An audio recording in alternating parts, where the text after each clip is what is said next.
I will begin by saying that that declaration was a great mistake of the president.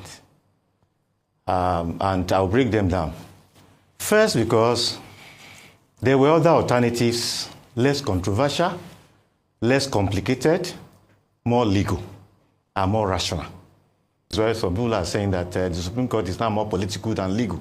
And they're right, because you can count a dozen, 2 dozen rulings that you can't just make sense of, but that is just by the way.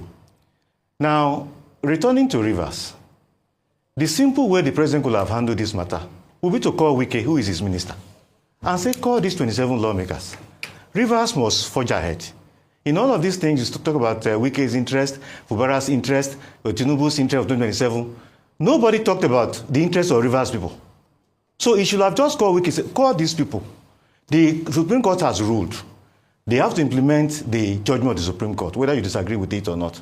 And that is that, let the budget be represented and let things move on. If you read that section 305 they have been quoting, as side by side 188, 189, you will see that emergency law does not provide for removing governors. So President was wrong for Dariye in 2004. Former President Jonathan was right in the one he did in the North years later. So at the legal level too, of course, that's why people have risen. Even Professor Olishinka, who has not spoken in a long time, that people have been accusing him of keeping quiet, has spoken. Virtually everybody,